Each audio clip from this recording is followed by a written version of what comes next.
Hello and welcome to episode 3 of the Gamers Watch podcast. Today I'm joined by Shaun. Hey. And we've got a new member of the crew, Duncan. Hello. Me and Duncan used to work with each other in Plymouth for the grand total of about 6 weeks. We've stayed in contact since, and knowing his lovely, charming demeanour, I thought he'd be perfect to just slot straight into this podcast. I think he's a man that's on the same wavelength as me and Shaun, and to be honest, he's one of the funniest people I know. So I thought it'd just be great to. Shut up, you. Oh, shucks. So I thought it'd be a nice person to get in, and he has just recently got himself a Series S as well, and he's going to be speaking about that a little bit later because me and Shaun have got the X, so it'll be interesting to see some of the differences between the consoles. But before we get into actually talking about games, Duncan, yes, what are your 5 stories? So for brevity, I've summarised them into a few words, so you can take your pick. So number 1, we've got gig piss bog roll. Number 2 is passed out wanking. Quite straight to the point. Number 3 is mum's the word / plug hole poo. Number 4 is dog date detritus. And number 5, bad stag. So take your What's number 5, sorry? Bad stag. Bad stag. So take your pick, and I will regale you with a story probably about poo. Shaun, I'm going to let you vote first. You've already got one in mind, haven't you? So just so we don't pick the same one. I've got 2 in mind. Oh, Jesus. So I know that you... So you go. I'll go for mum's the word. Bugger. Okay. That fills us with a lot of confidence. I'm just going to unfriend my mum on Facebook before I share it. Yeah. What was yours, Look, Harry? here's the thing. Is it any worse than the stories that you've heard about me over the last few weeks? Yeah, probably. Fair enough. Fair enough. I'm going to pick dog day detritus, was it?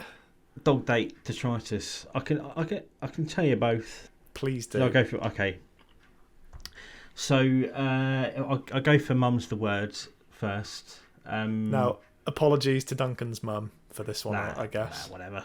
To be honest, this isn't even the worst one involving my mum. So also, what are the chances that she's going to be listening to a loosely based Xbox podcast? Oh, she's big gamer, big pro gamer. She is. Fair enough. So I've got so many stories. Mum's the word.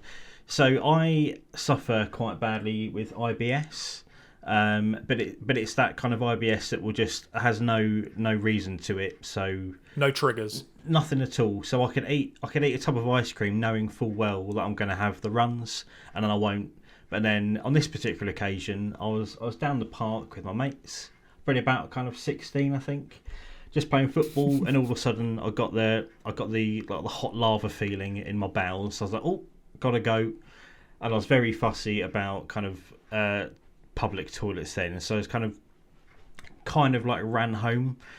That's like the 2 worst possible things to have is IBS and also not really wanting to use public toilets. Yeah, I mean, there are other stories where I've kind of had to just accept it, but on this particular occasion, I kind of like didn't run, but kind of quickly walked home because I was worried. Like a penguin. Yeah. Because I was worried that the kind of like the slamming of my feet would make it fall out of me, which turns out that happened. So it's about kind of a mile and a half home, and then I got outside my house. Really Sorry, I just took a sip of water and I had to stop myself from spitting it all over my laptop. I thought you were going to say that you were like round the corner, not a mile and a half walk away. Ages away. Google Map it. It was Beverley Park to Elm Road in New Malden. It's quite a long way. And then I got outside my house, and by this point, I'm like sweating. I'm really like nervous. You know what I mean?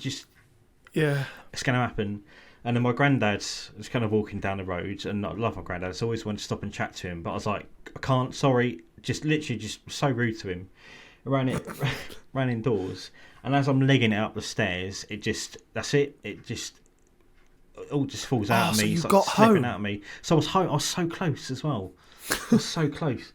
And as I'm running up the stairs, it's just flooding out of me. And my kind of IBS is like Niagara Falls sometimes. There's just so much of it. I'm like, I haven't eaten that much food. Where is this coming from? And anyway, so I kind of I got in the bathroom, and by this point my pants are completely full of shit. So I'm like, well I might as well just get in the shower. So as I'm kind of in the shower, kind of feeling better about myself, but also very ashamed of myself. But I'm trying to kind of push the bigger nuggets down the plug with my big toe, and obviously the smell is quite bad. So I'm kind of trying not to retch, and also my mum can kind of hear outside like, "Yeah, are you all right?" And I'm like, "Yeah, fuck off, yeah, fine." And then I kind of washed up, felt quite good about myself. I was completely empty, felt nice and clean. And just basically rinsed my pants off as much as possible and put them in the bottom of the bin, because I thought, well, I don't know when I want to see these again. These are soiled for me, both physically and now mentally. And then about a week later, I kind of came home from somewhere. You know, your mum does all your washing when you're a kid and you live at home, and those pants were kind of like ironed and clean, like on top of the pile. I was like, oh, well, how the fuck did they get there? And then went downstairs, and Mum's kind of winked at me and just went, "I found your pants." Mum's the word. That was one kind of horrifying story. She actually said "Mum's the word." She actually said "Mum's the words," which is, I was doing the thing. Mum's a fucking legend. Yeah, sure. She ironed your shitty pants. Yeah, just leave them in there. I don't know why you would. I don't know why you look at the bottom of the bin bag for them. Like, you think, oh, this bin smells like shit. Just don't go in it. Just tie up the bin bag, put it in the outside rubbish. Don't look in the fucking bin for the thing that smells really bad. That's what bins are for, to hold things that smell bad. That actually reminds me of a story that I have never told anybody. And I can't believe I'm about to tell you. I've said it now, so I have to say it. I also have a story involving shitty pants. So, this was probably about 10 years ago. I think I was about 18 or 19, and I was on a night out with a load of mates. And I don't know if you know that Apple and Parrot in Torquay at all, Duncan, but it's a cider bar, basically, and it plays like heavy metal. And the bathrooms there are covered in page 3 cutouts, plastered all over the bathrooms. And I was talking to this girl, and I could feel that I needed a fart. And I'd been drinking heavily that night. And so I thought, you know what? I'm not going to risk it. I'm going to just move to one side, go to the toilet, and I'll just have a fart. So I go to the toilet, and I didn't realise that I'd already started to leak shit into my pants, and it had seeped through and got onto my jeans. Said about leaking, that always gets me. I know, it was bizarre. And so I thought, I'd done a poo, got it out of the way, pulled my pants up, and as I pulled my pants up, I just shit my pants. Like, as I put my pants up. And I thought I was done. I'd wiped and it was clean. You get that, big don't shit. you? And as soon as my waistband hit my waist, it was like, right, shit yourself now. And I just fully shit myself. So I had to undress in the toilets of the Apple and Parrot. So take my jeans off. But I'd shit so bad. I'd got shit all on the inside of my jeans. So I had to toilet paper all the shit away. And then throw the pants in the bin, but there was no bin in the Apple and Parrot toilets. So I had to wrap them in toilet paper and just shove them behind the cistern of the toilet. And then I quickly pulled my trousers up, went to sit down next to the girl I was talking to, because why wouldn't you go back and talk to the girl with shitty pants and shitty jeans? And she turned to me and she went, "You've shit yourself, haven't you?" And she walked off. and left me. And now you two have got a kid together. It's amazing, really. No, that wasn't Shannon. That wasn't Shannon. I think that if I had done that the first time she'd met me, she probably would have done the exact same thing that girl did. And that's my shitting my pants story. Shaun, have you got a shit in your pants story? I actually surprisingly don't think I do. I have just about every other sort of body part story, but I don't think I've ever shit myself. Come close. What are we talking about? Come close, but actually, I've had a few close calls. So that's us shitting ourselves. Now let's talk about dog date detritus. Yeah. All right. This one is a little bit sad, but it has a happy ending. So I'm from London originally, but when I was, I don't know if you can tell the slight twang. I'll ham it up. I live in Cornwall now. How's that happened? So I bloody grockles. What? What's a grockle? Grockles. I don't know. What's a? I don't. Grockles they're foreigners to our land. Oh, I don't ingratiate myself with the community. I'm terrible. I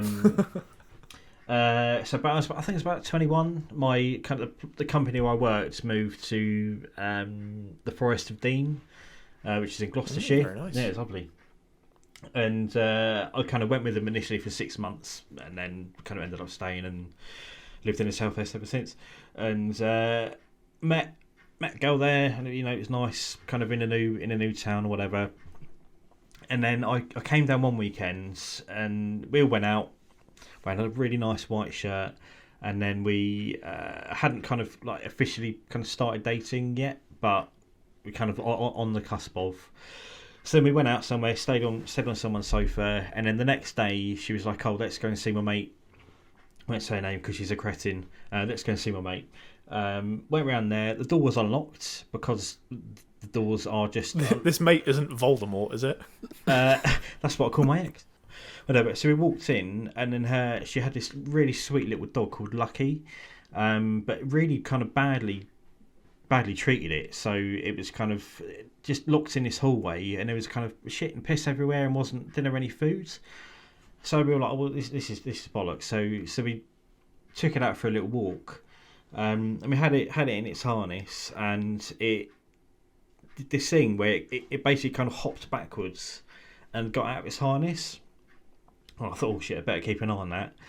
So then we're kind of walking the dog back home, and then a big Land Rover starts driving down the road. This dog hops out the back of the harness straight in front of the Land Rover, and the kind of like time just slowed down, and for about 20 metres I've just watched this dog just kind of bounce around underneath this car. And I was like, oh, cool. Oh, well, I've been here for about 20 minutes and I've killed a dog. So I'm going to move out to London and see you, Rob. And then the car stopped.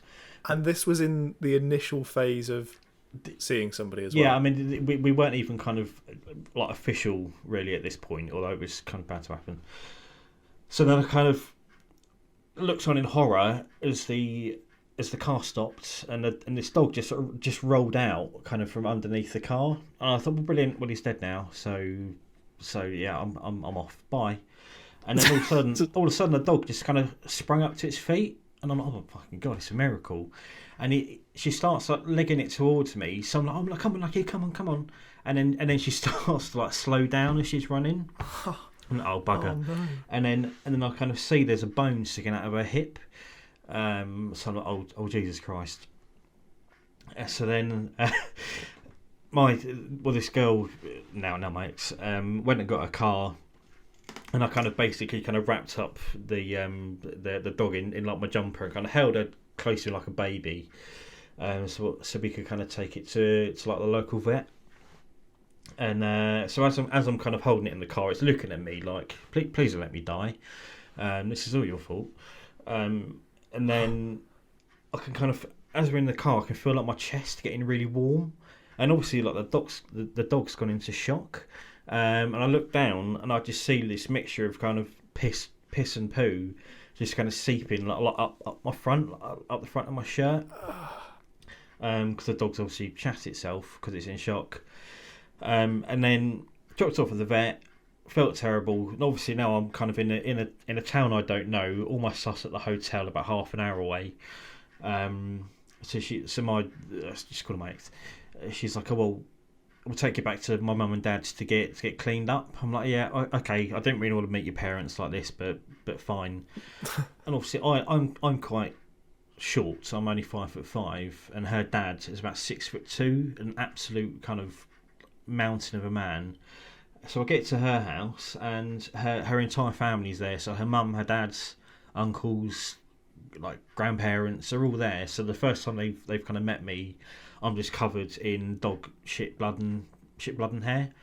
And then I ended up spending the next kind of 2 hours in one of her dad's t-shirts, basically as a nightie, in front of her family, whilst her mum washed up my nice new shirt. Wow.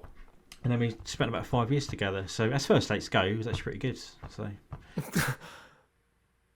I daren't ask, did the dog survive? yes. So I should have said that. Yeah, it did. Yeah, that's kind of I'll important. leave that little bit out. Yeah. Yeah, the dog survived. So I think in the end, again, the friend was a cretin. So I contacted the RSPCA and I was like, look, this dog isn't treated very well. Sort it out. So actually, the dog got the Land Rover did it a favour. I did it a favour, not the Land Rover, because he drove off. I'm the one that got shat on, so I'm the real hero here. Lucky dog, wherever you are, you're welcome. Hope you're having a nice life now.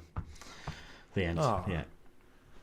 See, you failed to end the story, and I just thought that was a story of a dog dying on you and shitting all over you. No, dog didn't die.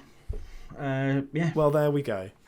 So if there is anybody left listening to this and they haven't Very sorry. turned off the podcast to go and have 5 minutes, the dog survives. So Just gonna have a little weep. there we go. Yeah. Well, lucky. What a lucky bastard you are. Yeah.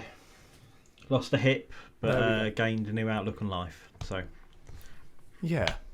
what can I say? Well, there we go.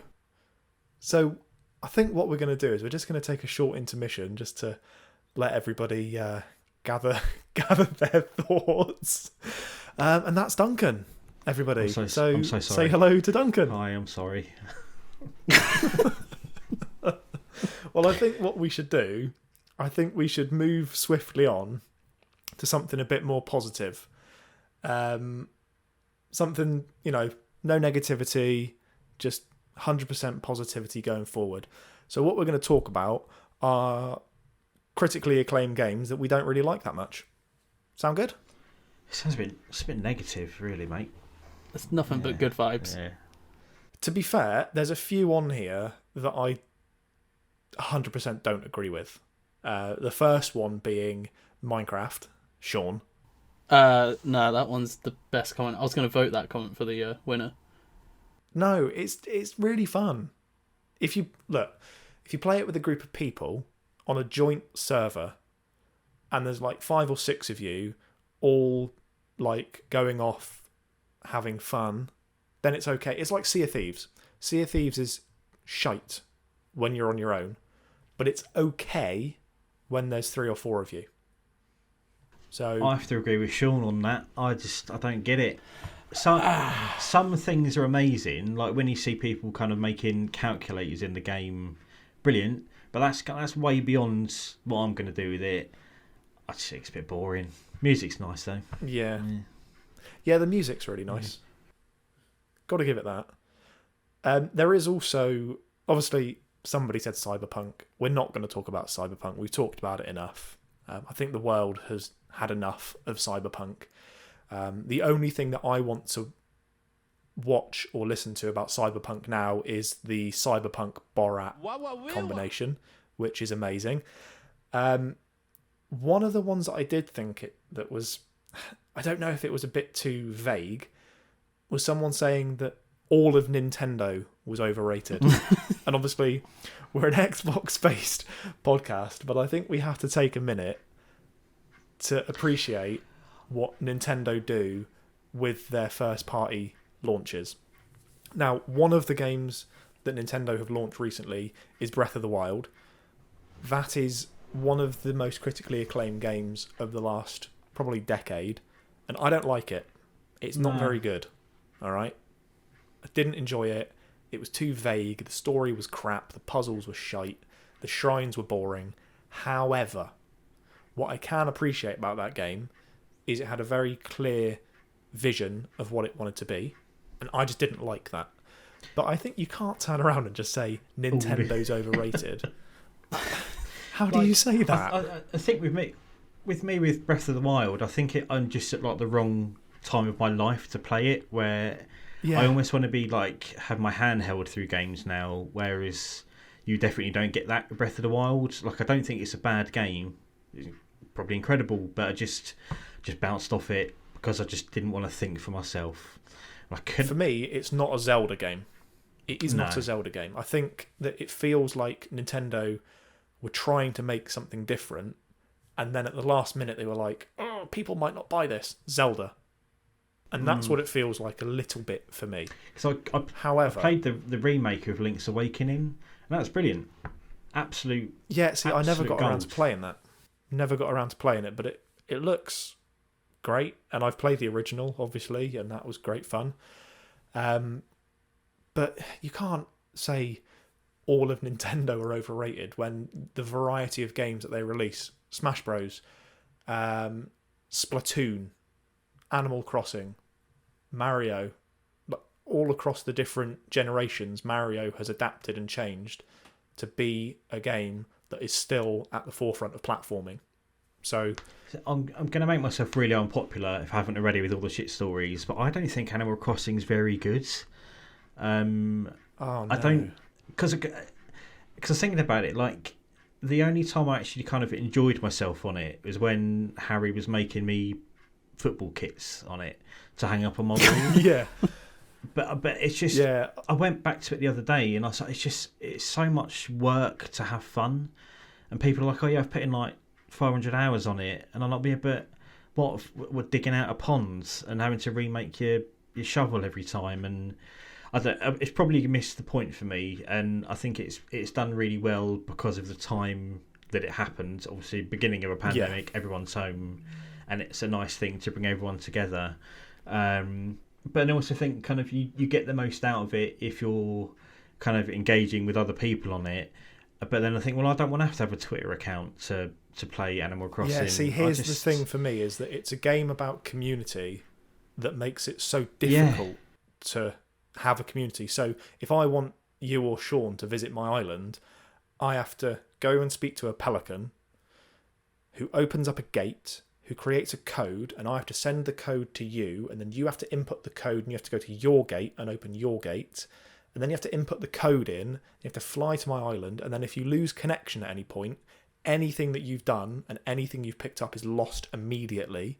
There's no voice chat because the Switch doesn't have it, so I will give it that, is that it's very difficult to interact with people outside of having a Twitter account or going onto Reddit and being part of a subreddit, which I think negates the point of the game. Yeah, you also had to, on your Nook phone, change a setting as well, didn't you, to make them close friends so they could actually do anything on your island. I know. And let's not even talk about the fact if you want 2 islands, you have to own 2 Switches. I mean, I'm pretty being unfair to the game. That's probably more Nintendo's infrastructure on how they have like an online Xbox Live-ish thing rather than the game being bad, because it's not at all. It's a really lovely game. I didn't get the fuss of it. Yeah, no, I'm with you there, to be honest. Like, it was, looking back at it, I think the reason that I enjoyed it as much as I did was purely because of where the world was, and it was a nice escape from all the horribleness we were seeing every day, just to, like, the little one goes to sleep, get the Switch out, me and the missus are playing on both of our Switches, looking at our islands, doing a bit of fishing. Like, it was the antithesis of everything that was happening. Alright, this is the one mainstream AAA game that you've ever fully agreed with. Don't go backpedaling on it now. Well, no, I wouldn't say it's the only mainstream game, because I did also see someone say they don't like Assassin's Creed, and I think that's a ridiculous statement to make, and I'm not even going to get into that, because Assassin's Creed 2, Revelations and Brotherhood are 3 of my favourite games of all time, Assassin's Creed 4 was immense, and Valhalla is ridiculously good. So I ain't even going to get into that argument, because I think we can all agree that that person's demonstrably wrong.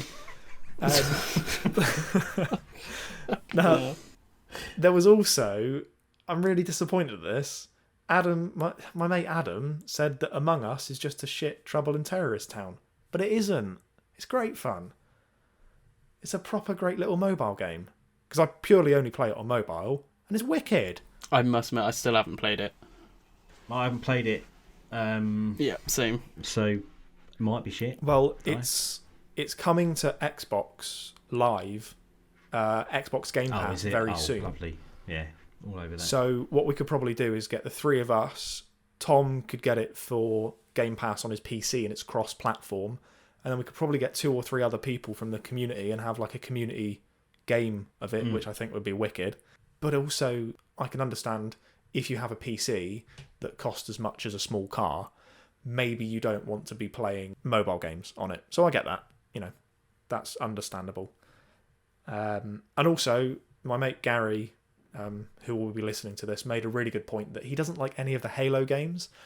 And I'm trying to think of a Halo game that I enjoyed where it wasn't because I was playing online, and I can't think of a Halo game that I enjoyed while I wasn't playing it online.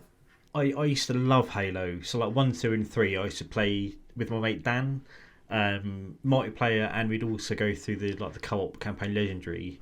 But I always found the story it was just like a nosebleed. I could not fucking work out what was going on. And then 4 was pants, and so was 5. So yeah, I kind of agree with him on that. So I got the MCC on Game Pass because I had never really played through a whole Halo game, and they have not aged well at all. Much like a lot of games that are being remastered, they're remastered graphically, and that seems to be about it. And like functions and features of the games that have evolved over time haven't changed. So going back now and playing the original BioShock or the original Halo or Gears of War 1 is very difficult, purely because the newer games, even though they may not be as good sort of from a gameplay point of view, they've locked down what works and what doesn't work. We've all moved on mechanically. To cut a lot of that out.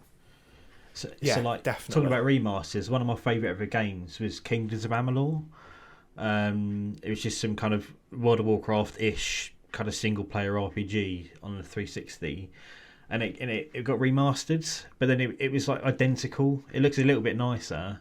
But I think, I used to love this, but I've moved on now. Like I need a bit more nuance into my games now. So it's like with Halo, I loved it back in the day, but I probably couldn't go through it again and enjoy it as much as I did. Because it's just moved on. Sean, is there any comments that you saw on that post that sort of resonated with you at all? Yeah, there was one that is basically me to a T.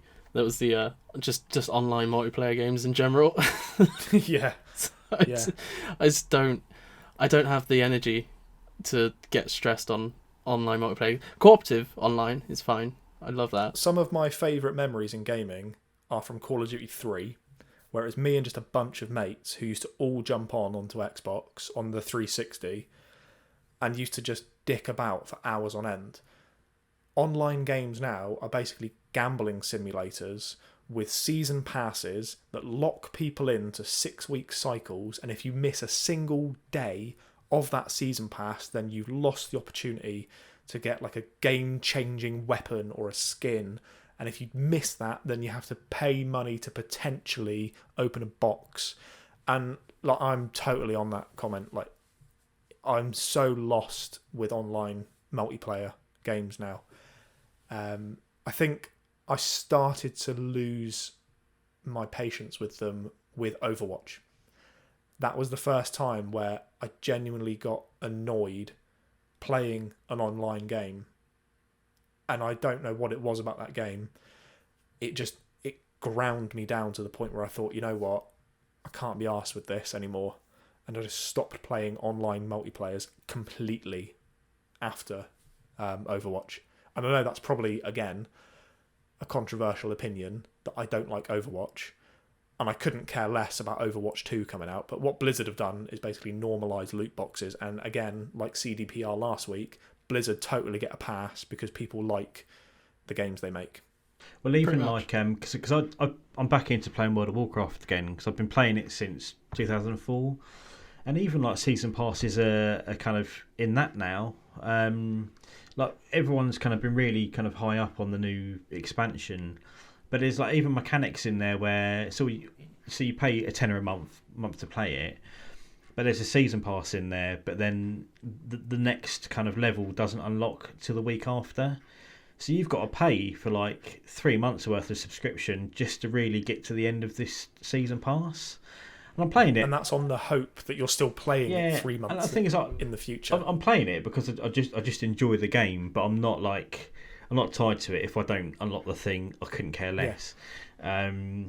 But yeah, kind of with Overwatch, that was pretty much the same with me, because I used to play quite a lot with my mate Dan, and that was kind of like the game that made us like tap out of kind of gaming together, because we just got so pissed off with like the mechanics of it, and it just wasn't having any fun. So we just like ran enough now. And what I always felt like with Overwatch is if I didn't play it for like a month, I would come back and everyone else would have a different skin. And I don't care what people say. Cosmetics shouldn't be behind loot boxes. They change the way people play. And everybody would have a different skin and different weapons. And I would think, oh, well, I've not picked it up for 6 weeks. And now my game is completely different to everybody else's. And the only possible way that I now have to get the thing that everybody else has is to now give Blizzard more of my money after I've already paid for the game to open a loot box to possibly win something maybe. And if I don't get the exact thing I want, there's no way of buying that one thing. I have to just keep opening boxes and getting sprays and dialogue lines, and it completely did me in.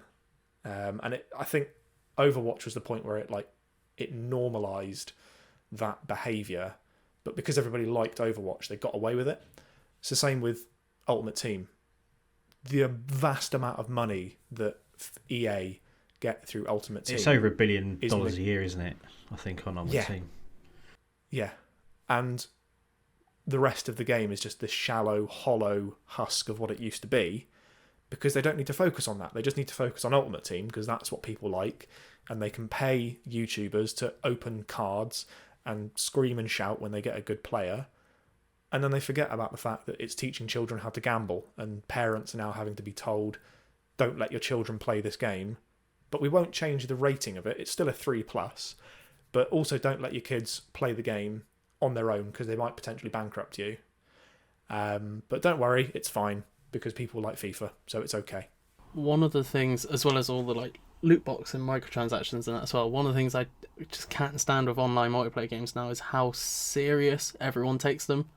Oh yeah, that's the worst thing for me. Is because like going back to like the last podcast when I'm talking about Time Splitters, the multiplayer on that was literally you just piss about and have fun. It's not taken seriously in the slightest.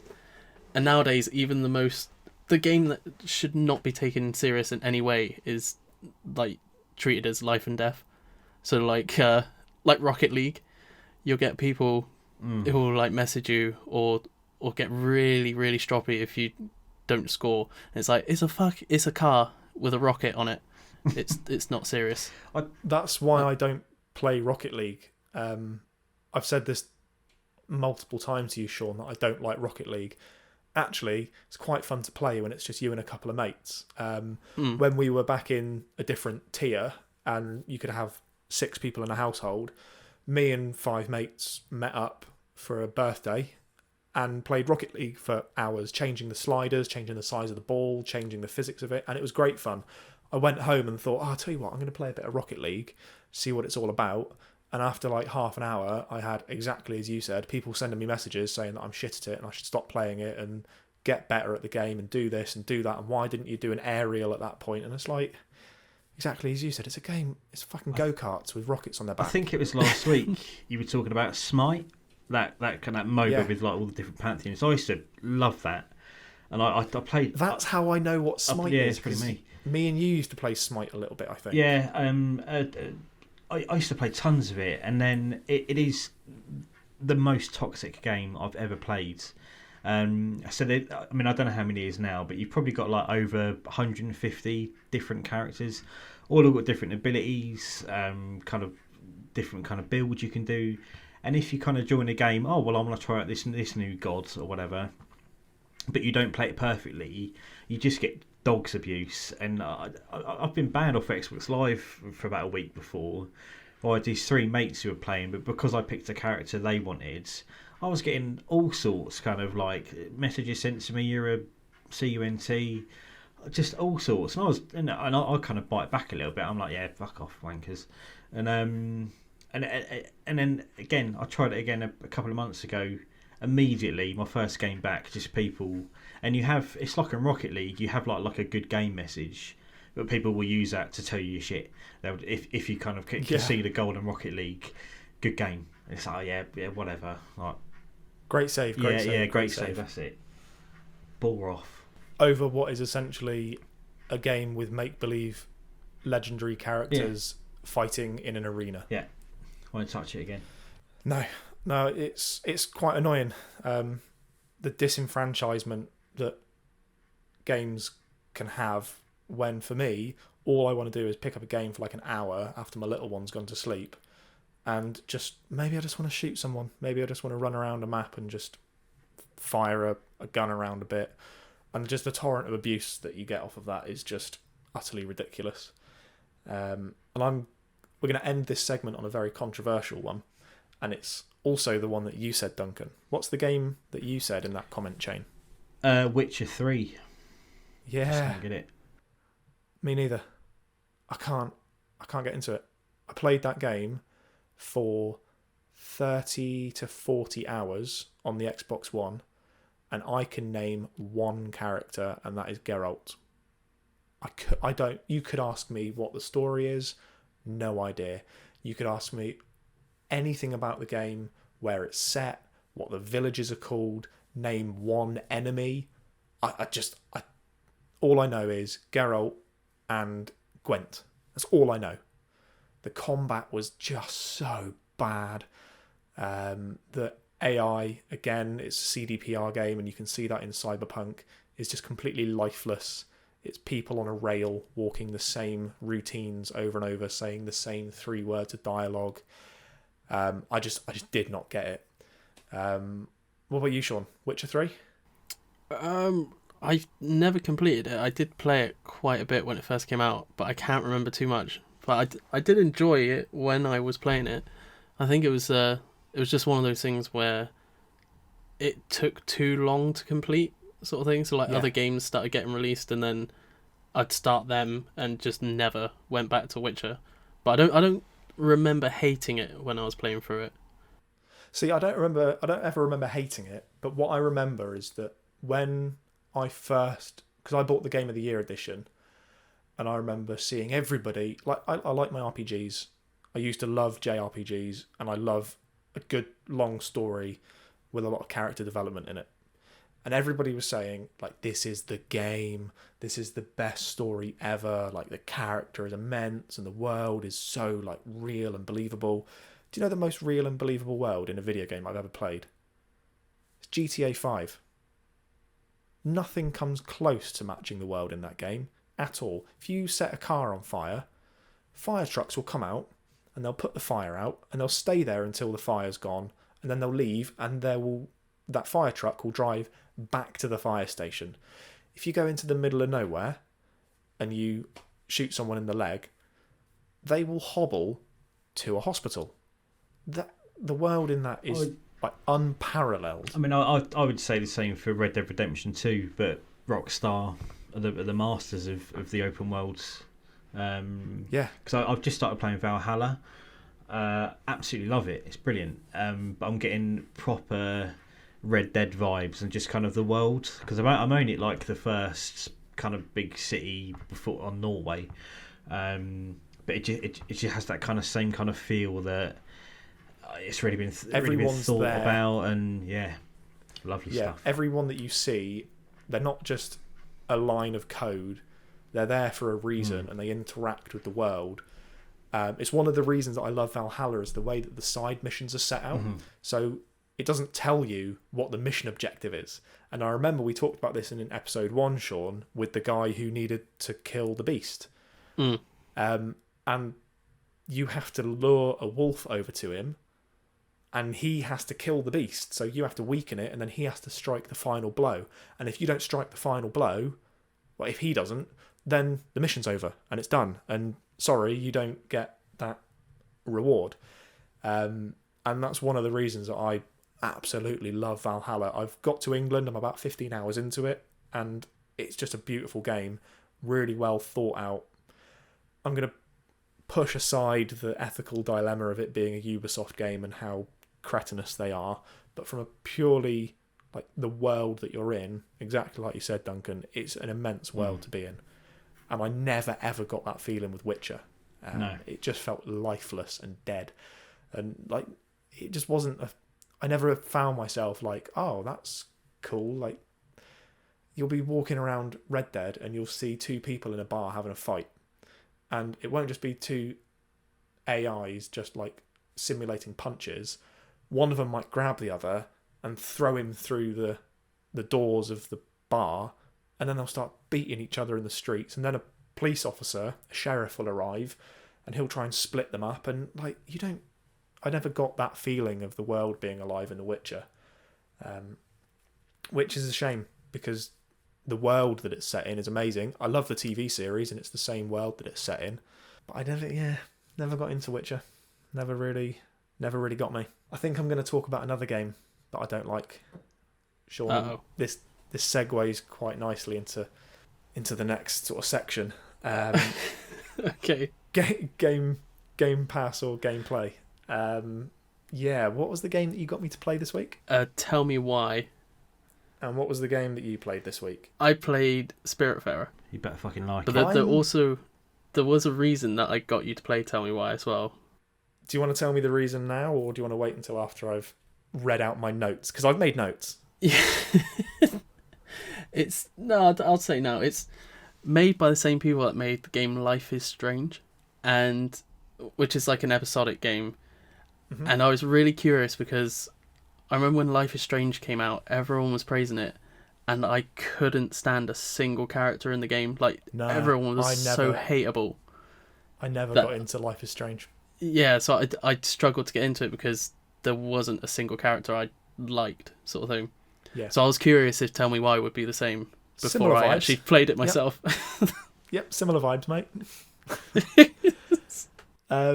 Now, one of the things that, Shaun, you definitely know, Duncan, you might know, and everybody listening to the podcast probably doesn't know, is that some of my favourite ever games have been episodic point-and-click games. So, Detroit, Become Human, immense. Heavy Rain, incredible. And one of my top 5 games of all time is Season 1 of Telltale's The Walking Dead. I don't like any other Telltale game really apart from The Wolf Among Us.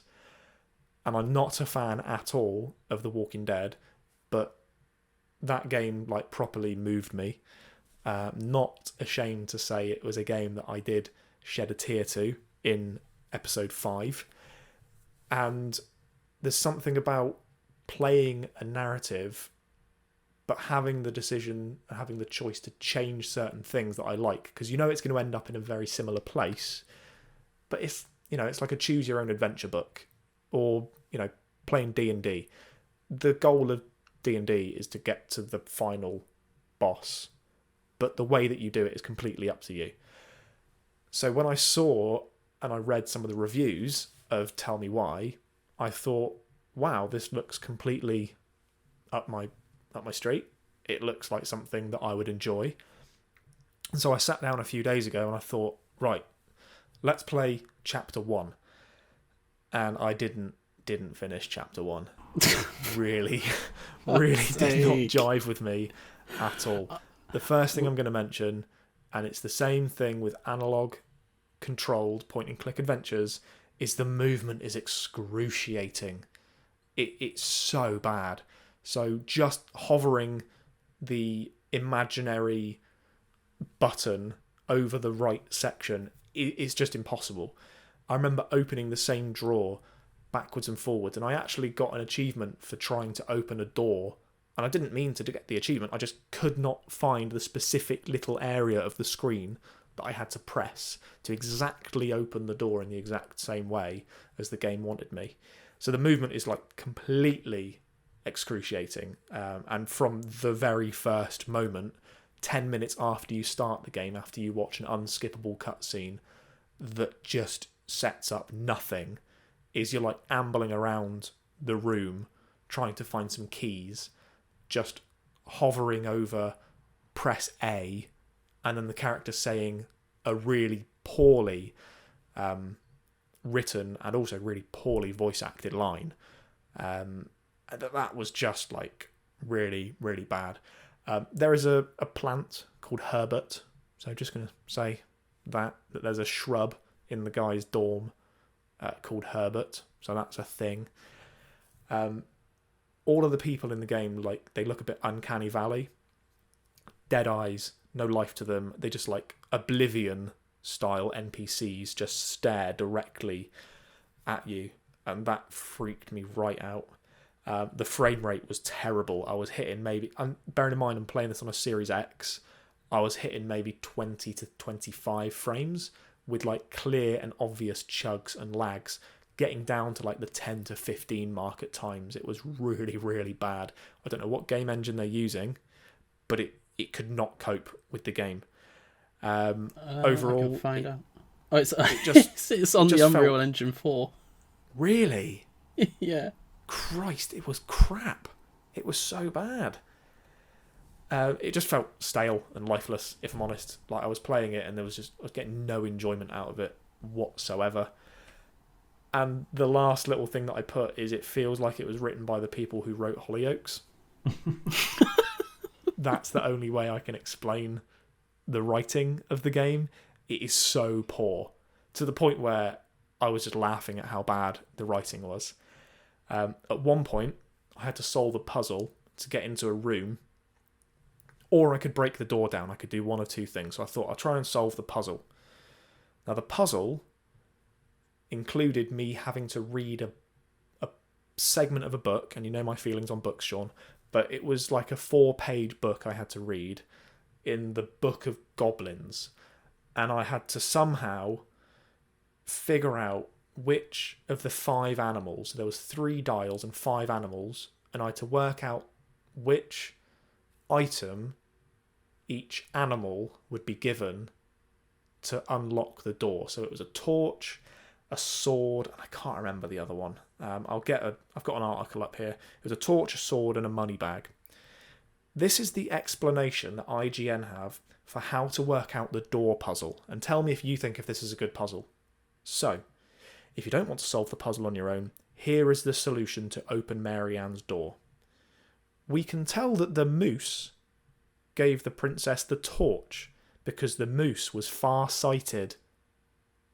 That's the answer for that bit. Right. We can tell that the old bear gifted the sword because he had sharp claws and promised no wolf would harry your path. Though the pelican didn't have any telling personality traits that hinted at money, the pelican did bring a never-ending supply of food to the party, which directly correlates to the princess's thoughts that someone makes a lot of money to be able to buy a lot of food. So you had to read a story in a book and then somehow, from those 4 pages, realise that the moose was far-sighted, so he would have a torch, and that the bear had claws, and that's like a sword, and the pelican gave someone food, and you need money to buy food. I spent about 20 minutes trying to figure this puzzle out, and it infuriated me. I uninstalled the game after I read that review, that article. Done. Finito. No more. It's gone. One episode we'll get a game on Game Pass where you don't uninstall it before we record the podcast. No. I'm sorry. Do you not think that that's a ridiculous... I think, yeah, it sounds ridiculous. Puzzle? It sounds like a puzzle that has potential to be really good, but from the sounds of it, they just worded the actual story really badly. It was ridiculous. It wasn't a puzzle. It was basically, it was, what is the writer of this game thinking of? Guess the object. That's what it was. And if you got it wrong twice, that was it. The door locked and you couldn't get in there and you had to smash the door down. Oh, so why give someone the choice to open the door if they get it wrong twice and then they have to smash the door down anyway? Completely negates the point of having a choice in the game. And it was at that point that I uninstalled it. Right, and how far into the game was that bit? Waste of 20 gigabytes. That was about 45 minutes in. But look, at this point, I genuinely wasn't enjoying my time in it. Yeah. I had maybe 4 minutes of actual gameplay. It was Yakuza all over again, but worse. But not in Japanese this time. Not in Japanese, no. Just in Hollyoaks instead. So I'm going to give that one a game pass. That's our first one of the podcast, a game pass. Well, I mean, technically, Yakuza was a game pass. You just chose a different game instead, which you then gave a gameplay to. Well, no, I'm not going to give Yakuza a game pass because I don't speak Japanese. If you speak Japanese, I'm sure it's great. Or don't mind reading subtitles. Yeah, all that. So, Shaun, what was your game? Spiritfarer, which I hadn't actually heard of until you told me to play. You're a big fan of Spiritfarer. That's my game of the year. Easy. So, no pressure there, Shaun. I'll tell you what, before we hear from Shaun about Spiritfarer, Duncan, do you want to just talk through what the game is and what it's about? Yeah, so it's... I read a really good synopsis of it. It's a super chill game about dying. So it's a Metroidvania game where you take over the role of Charon, I think it is, who is the wayfarer of the damned in Greek mythology. So he's like the ferryman who kind of takes souls to the afterlife.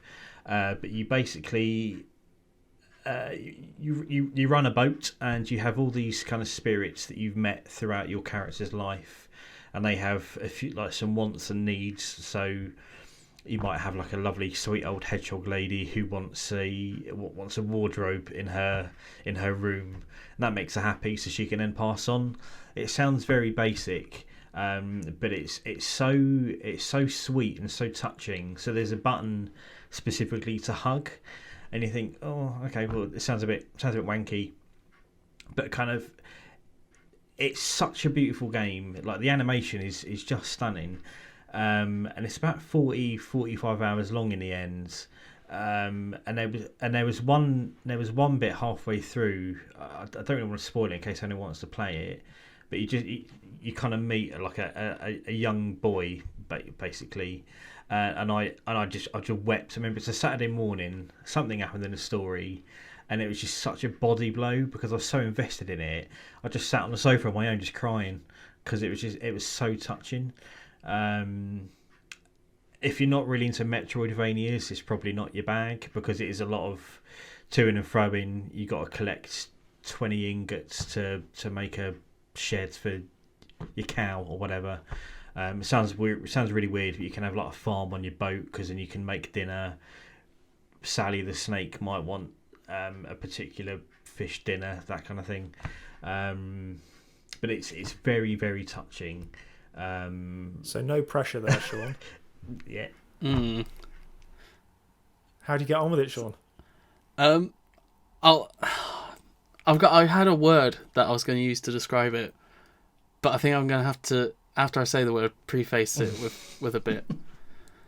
So the word I was going to use was slow. Yeah, it is. And then, yeah. But here's the thing, I think right? I knew that Duncan was going to be on the podcast this week. I'd sort of put the feelers out there and knew that he was like getting his microphone sorted and getting everything all ready. So I purposely chose this game for you, specifically because I knew I wanted to get Duncan on this podcast. Right. So I sort of You're trying to make us fall put out. your foot in it for you. Yes, already trying to pit us against each other. I agree. It is slow, but it's one of these things like it's probably the game I was looking for like at the time when I started playing it. If I wanted to shoot people, I probably wouldn't be up for it. But yeah, I agree with you on that. But I think probably part of the thing that made me think it was more slow than possibly it actually is because this game I had to play over the Christmas and New Year's period, or try and get as much in as possible before this recording. So I think I was kind of a bit rushed at the same time, trying to do as much as possible. So when like I'd get to an island and I'd have to cut down a tree, he'll do like a 7-second sort of mini cutscene thing of him whipping out this golden saw to use with your cat. And every time I was like, oh, just get the saw out. I just wanted to cut the tree down. Yeah, no, I can get that.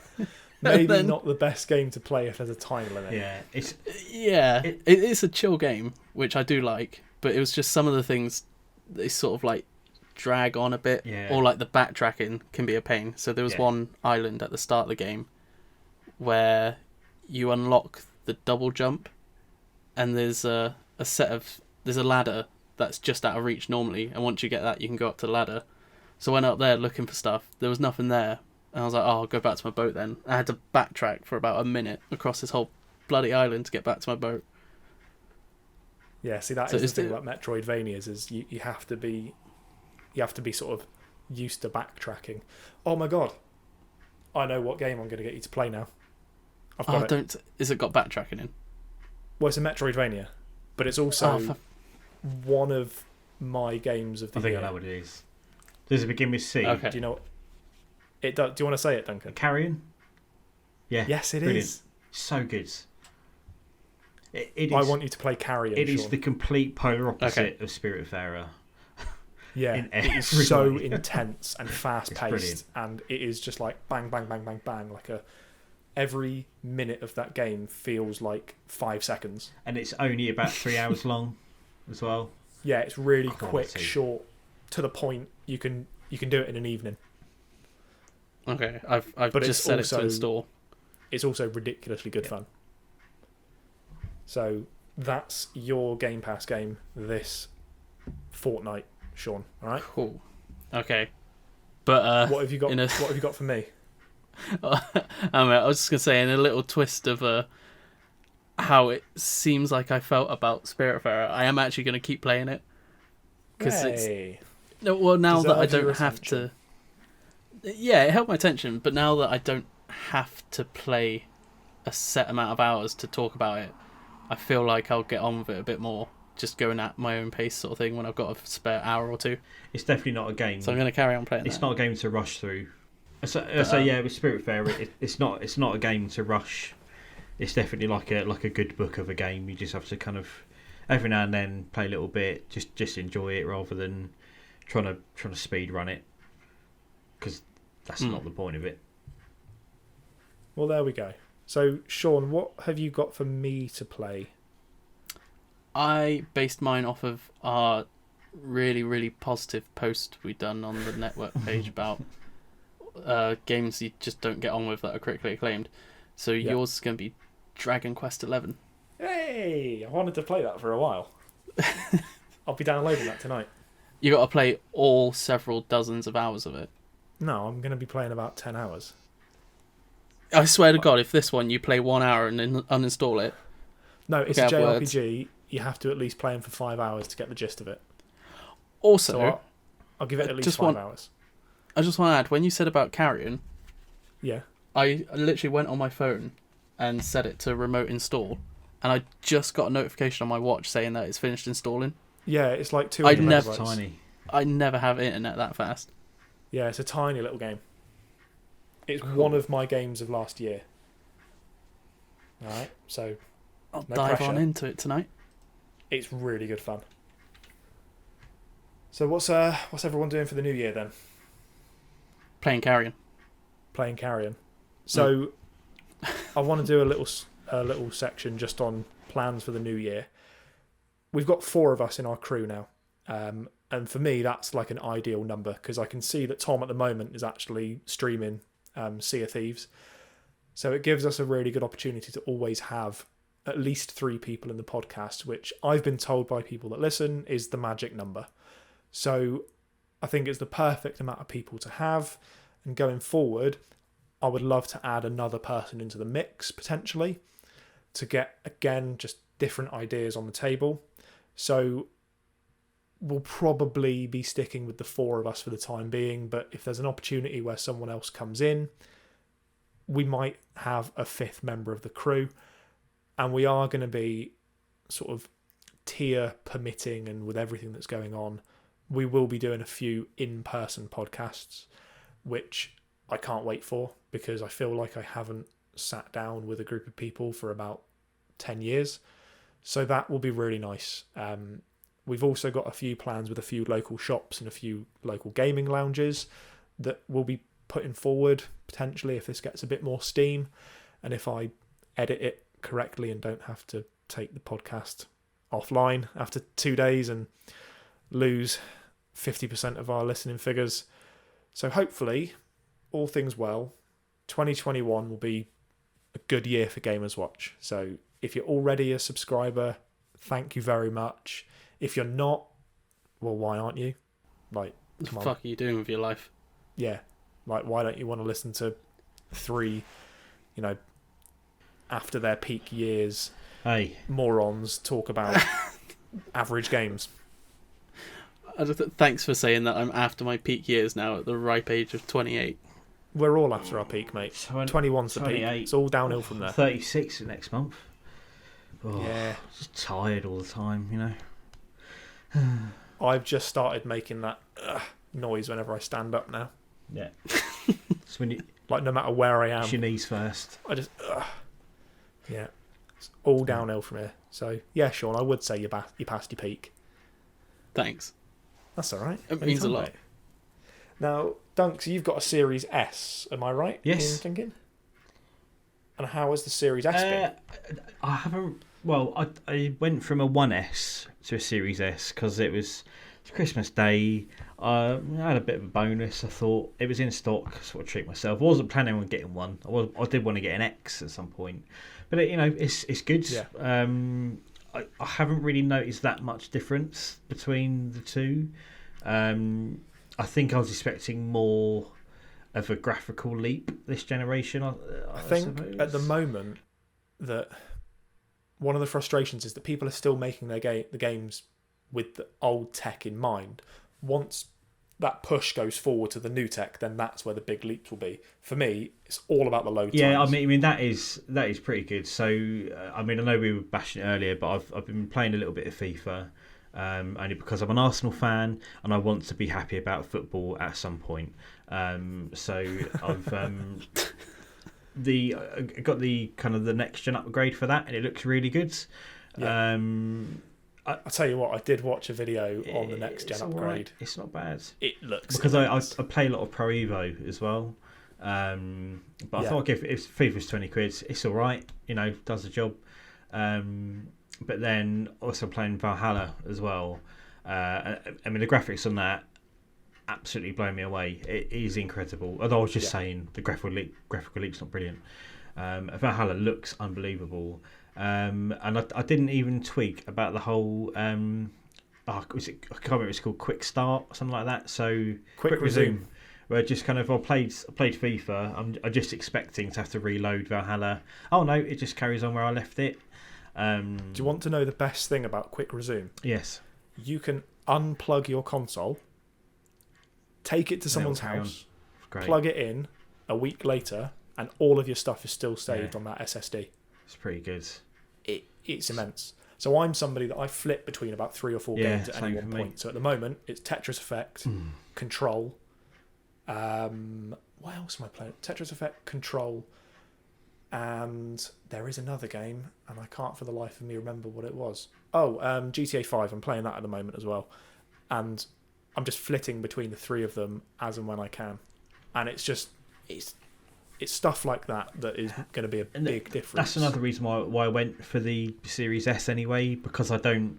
I'm all digital now. I can't be bothered to swap games out. So on my Switch, I've got loads of games, but I just can't be bothered to play them because I can't be asked to put the cartridge in. to and change it's the terrible. I've got cartridge, like yeah. Mario Odyssey, don't touch it, even though it's incredible. But I am playing something that we were kind of referencing a little bit earlier on, with multiplayers being full of salty pricks. It's on Game Pass, Plants vs Zombies Battle for Neighbourville. It's the only multiplayer that I've played that you can just completely switch off. If you have a shit game, it doesn't matter. There's no knobheads kind of sending you messages. It's just silly, stupid fun. It's just fun. It's well good. I might have to give that a go as well. Maybe get a three-way between us. And yeah, it's just fun, and it's one of those games where, like, if you keep dying, it doesn't matter, because you don't get like you kill death smashed in your face to let you know how shit you are. You just I'll respawn and crack on. And that's the same with Battlefront 2, which obviously, like, kind of Cyberpunk had a bit of a bad start, but now it's bloody brilliant. And it's the same thing where if you die, it doesn't matter, I'll just respawn and have another go. I think that's the thing with multiplayer games for me now. If it's got a kill death kind of counter in it, I switch off, because I don't need to know how bad I'm doing. I don't need other people to know it either. I know how shit I am. Just leave me to it. What's a game that you're all looking forward to coming into the new year? Shaun, we'll start with you. Oh god, Monster Hunter Rise. I'm going for. Yeah. Is that the be good to get Switch exclusive? Yes. On the Xbox themed bit podcast. Of Monster Hunter on the go again. Yeah, loosely based Xbox themed. I guess so, yeah, loosely based. We have talked about Game Pass. So, Monster Hunter Rise. You're actually one of the people that got me into Monster Hunter in secondary school, because I had a PSP and you lent me your... Was it a USD? Is that what it was called? UMD. Universal UMD? Media Disc, I think it was. So you lent me a UMD of Monster Hunter Freedom 2, I think? And I just completely fell in love with it. 1 or 2. Yeah, completely fell in love with it. So Monster Hunter Rise for yourself. Duncan, what about you? I hope it comes out. It's called Biomutant. I don't know if you've heard of it. It's what like Biomutant. It's like an action adventure game, but you are basically like a little cat. It looks like the little cat guys from Monster Hunter. I forget what they're called. But you can evolve yourself, so you pick like certain genetic traits. So you might have like a big right arm for punching, and a left arm for holding a shield or something. I don't know. So it's sort of like Spore meets action a little adventure. Bit. But it's one of those games where you don't hear about it for a long time, and then you think, a bit like Beyond Good and Evil 2. Like, I love the original Beyond Good and Evil, but number 2 just seems like it's too ambitious to ever come out, and I'm a bit worried about this. But they said it'd be this year, and I hope it won't be this year. But Fable is my ultimate game of this generation, this new generation, that I want more than anything. Please, thanks. I just quickly looked up Biomutant on my phone. They actually do look like the Palicos from Monster Hunter. Well, it's made by... Oh no, it's published by THQ Nordic. Well, that's something that I definitely will check out. That looks I'm really good. going to keep my eye on that. Well, I'm torn between a few of mine. You know what, I'm going to say Hellblade 2. Hellblade was after Sunset Overdrive, because, that's all I ever talk about. After Sunset Overdrive, Hellblade was my game of the last generation. I think the way that it told its story alongside the gameplay, I'm not one for horror games, as Shaun knows full well. I'm not one for horror films or horror games, but the way that Hellblade told its story and the way that it put you in the centre of that story, there's not many games that have to have mental health warnings prior to you playing them. But man, that game was incredible, and it really moved me, and the way that it told the story and the real world impact of psychosis, like, being brought to the forefront, and also the care and attention that they put into it, because in the actual game itself they paired it with a documentary they made, showing the process that they went through of creating it alongside people that suffer from psychosis, and I think it was a really, really fantastic story. I mean, there were elements of the gameplay that weren't great, and there was a few quite annoying bugs, but overall it was an experience that I haven't felt in a game, I think, ever. And I just hope that the second one comes anywhere close to that first one, because it was something special. And I will also just put a shout out to Flight Simulator coming to Series S and Series X. I think it's a testament of the processing power of these new generation consoles that they're able to play. They're not going to look as good as a high-end computer, but the fact that they're able to play what essentially looks like a real-world simulator is going to be incredible, and I will lose hours and hours of my life to that game. I remember my dad used to love like the old flight simulators, and he'd have like a map, a huge map out on his desk, and he'd like charter a flight, and he'd be on it for like 8 hours, just flying over the ocean to JFK or whatever. And so I'm quite excited about that, to kind of following his. I'm not big into sim games myself. I've tried Euro Truck Simulator a few times. I've tried Train Simulator a few times, and I never really got into them. But I always get into flight sim games. There is something about being the pilot of your own pretend 747 that just... It's what we all wanted to do when we went on holiday. We all wanted to sit in the cockpit and fly the plane. So I'm really, really excited for that. That is going to be that's going to be a console seller, 100%, if people can get hold of them. That's a big if. Big if. At the moment. Yeah. Well, I think we'll call a wrap on this session. Duncan, it's been great having you on the podcast. I'm very sorry. Okay, don't worry. Please, can I come back on? We'll listen to the Stag Do one next time, don't worry. But honestly, it's been great, and I actually think this might be the first time we've spoken and I've heard your voice maybe in about 3 years, I think. Which is nice. Yeah, it's all right. Yeah. Last thing I want to say is that we are now on Instagram. I probably should have fronted with that, because the chances of people still listening by now are sort of non-existent.